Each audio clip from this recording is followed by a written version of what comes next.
Hello again, Alan Biggs with a very warm welcome back to the Ref Show. When is a dive not a dive? And can referees actually tell the difference? Diego Costa taking it, but certainly dishing it out. And our old friend Grappling is back.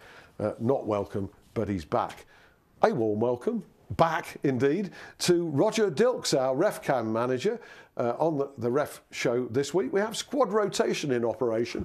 Not quite sure how that means Mr. Hirst is back. That's a strange selection, to say the least. Maybe we should be talking about that rather than the referee. Old pals, Alan. Very much old pals. Oh, yeah. Yeah, I know you've come across each other on the field, and you're still smiling despite that. Okay. Start at the top with an observation. I thought fewer contentious issues than normal this season. Would you agree, Roger? Yeah, I think the lads had a much better weekend than we've been witnessing in the past few weeks. So that's good news. Okay, it is. Let's just break it down and go match by match. Let's take Burnley and Aston Villa first, mainly because it was a Premier League debut for Graham Scott, the referee, and a notable one because he awarded a crucial late penalty as well to Burnley. Yeah, I think he did. I think he got it right.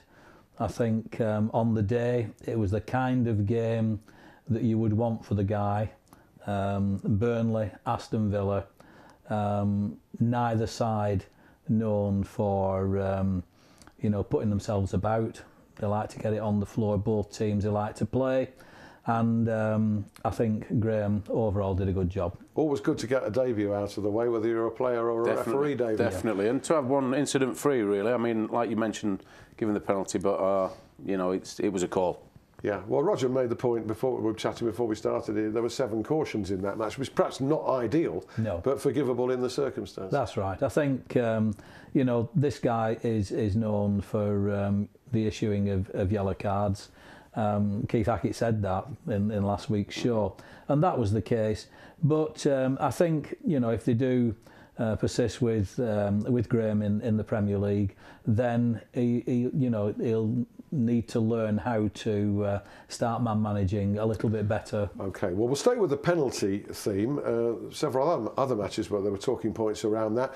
Could have been a late penalty at White Hart Lane. Spurs 2, Everton 1. Michael Oliver was in charge, and there was a big late claim by Everton for handball. What did you make of that, Roger? Yeah, I can understand from Michael's position as to why he didn't give a penalty.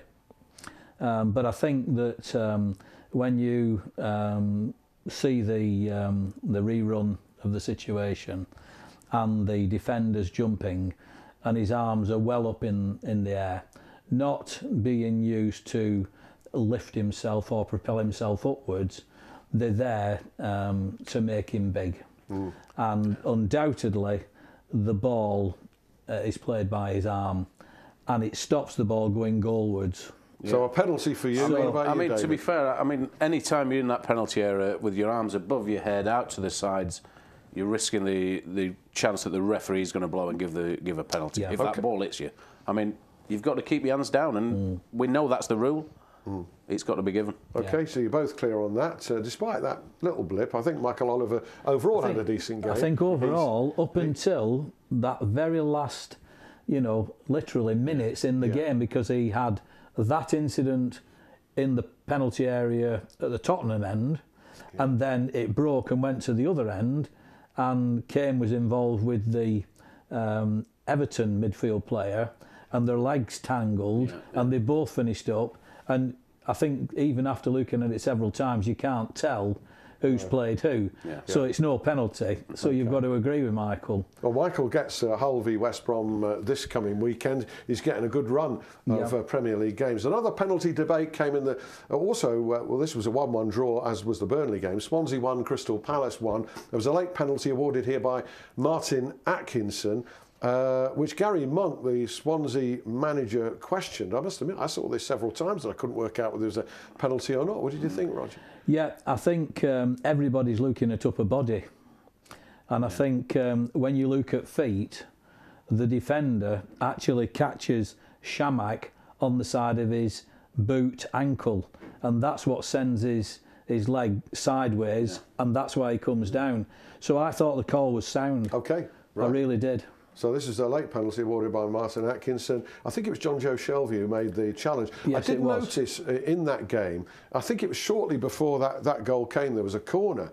And there must have been prolonged grappling. In fact, I counted 3 seconds possibly of a Swansea player, I think it was Boney, the striker, with his arms right round a Palace player in the area, before the ball came in and during the flight of the ball into the box. This is where we keep saying about it. You know, we keep saying the referee has got to step in early. You know, we've got to get to a situation. We talk about brandishing cards and people getting booked and what have you. So, you know, we've got to get in there and stop it at the source. Well, so if it's allowed to do it before the ball's kicked, then they're going to carry on doing it. But really, it needs a penalty being awarded. Exactly, definitely. Definitely. Do us all a favour. Yeah, I think the other thing that was disappointing for me in that particular game as well was Shamak himself. And the dissent by action, the verbal dissent, chasing the referee. I mean, even his manager, Neil Warnock, was disgusted at the end of the game with his personal actions. And I think on another day, a stronger referee would have at least cautioned him. Yeah. Again, another thing that would do the game, and referees at all levels a favour. Grappling, Kevin Friend, Sunderland 0, Chelsea 0. I know, Roger, you made a particular point of that in that game. Yes. One of my colleagues was reporting on this game through our ref cam, and he picked this up several times, and it did not appear in the game that Kevin Friend was taking any proactive action against this grappling at all. And in the second half, players were literally throwing each other out of the way. Now, that cannot continue. That has got to be stopped. As David's just said, as you've said, many of us have said repeatedly through our website, this has got to stop. And until such time as we get some strong leadership and strong action from referees, it will continue, because lads are getting away with it. And that's not always defenders, sometimes that's attacking players as well. It's irrelevant of where it is on the park. You know, whether it's in the middle of the park, in the penalty area, corners, free kicks, whatever. Referees have now got to stand up and be counted and brandish the cards. But we've been saying this from the start of the season, haven't we? Yes. And right through the World Cup as well, where it wasn't a problem. In that game at the Stadium of Light, of course, big talking point revolving around Diego Costa. He got away, in the first instance, he got away with a petulant kick at an opponent when they were on the floor. The type of thing for which a Hull player, Ramirez, I think, was sent off the previous week. And then later, a flailing arm from Costa into the face of Wes Brown. It was only caution for that, Roger. Yeah. I just have a theory, and I think the referees need to start doing the homework a bit better. Undoubtedly, from the very early stages of this game, the Sunderland defenders particularly were targeting Costa. This guy, he's got Latin blood. He gets excited very quickly, and Sunderland defenders, particularly John O'Shea, made a point of trying to wind him up. The challenge that he responded to was around the halfway line. He's unlikely to get a caution for that, John O'Shea. He knows that. He's a very experienced pro and international. And as soon as Costa retaliated, he was up, that's O'Shea, and away. The net result was that Kevin Friend didn't take a caution from the original challenge, and he didn't caution Costa, which means O'Shea and his colleagues can have another go. And that's exactly what happened. Speaking from a striker's point of view, you know that's going to happen. When you start that game, you know... We used to say a little situation in the first 5-10 minutes, you get a free one. Yeah. Now that'd be a striker running down on the back of a centre half, or a centre half on the halfway line coming through the back of a striker. You know it's going to happen. As Roger says, rightly so, they're looking to wind a player like Costa up. They don't want him on the park. So this escalates to this flailing. Without a doubt. But this is where, as Roger said... Was that deliberate? I thought it was, but then what's again, your view, you two guys? As a centre forward, you know, you're getting on the halfway line, getting kicked up and down the park.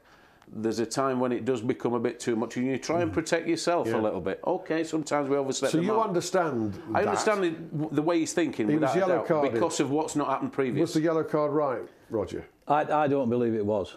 You thought it was a red? I thought it was a red. Okay. I don't. I mean, I watch a lot of football and I see attacking players jump for the ball and so forth, and the sort of speed that arm came into Wes Brown's face, for me, wasn't accidental. Okay. No, I'm certainly not condoning that. No, I don't. But I'm saying that does happen as a striker. I think David. I think he oversteps the mark. And it's a difficult call for the referee. David's absolutely right. But in terms of that, had Kevin Friend took some proactive earlier action. Okay, well, that point well made there by Roger. Moving on, some pluses. Liverpool 1, Stoke 0. That was Craig Pawson. Anthony Taylor took charge of Manchester United 3, Hull 0.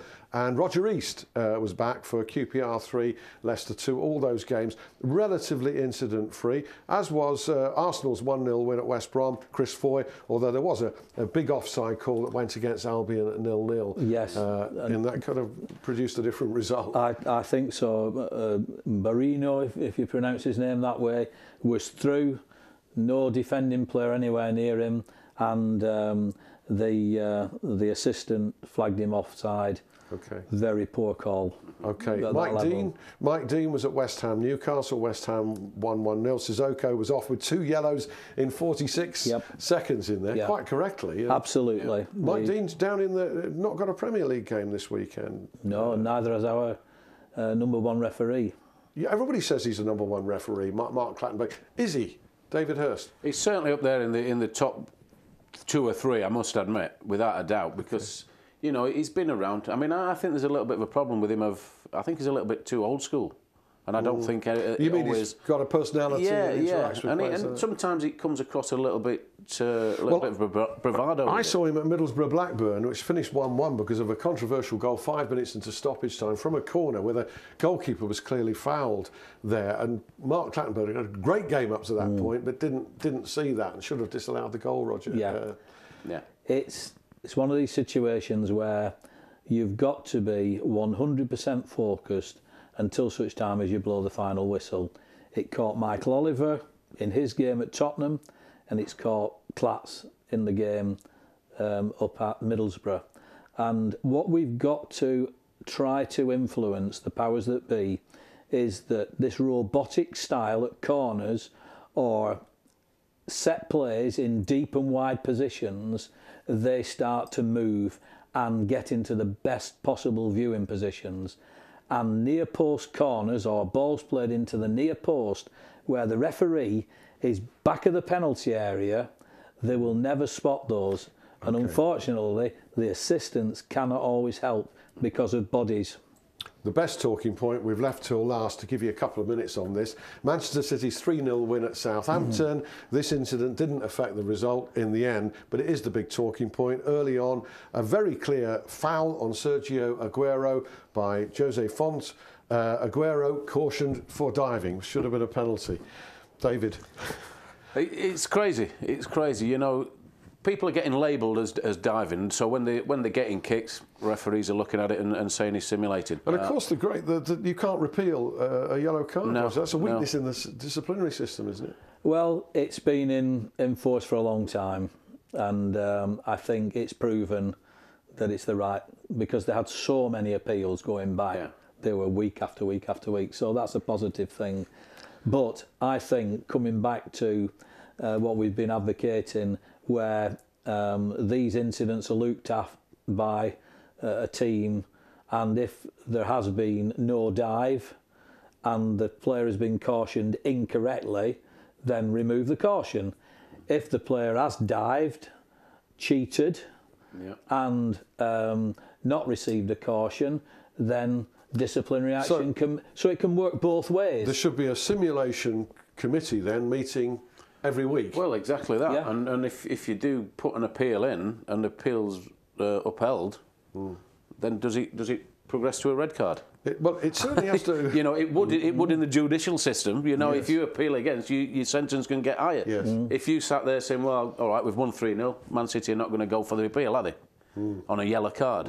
Now, if it was a little tight one, they needed him for the following week. But some of these are so easy to tell on video, and they're not easy to tell in real time. Yeah. So Mike Jones was caught out on that occasion. Yes. He's certainly not the first, and he probably won't be the last. It is a problem within the game that probably, at root source, only the players and managers, they're in the best position to sort this out, aren't they, and to resolve it. So that completes this week's Ref Show. My thanks to Roger Dilkes and again to David Hirst. Hope you can join us again next week. Bye-bye for now.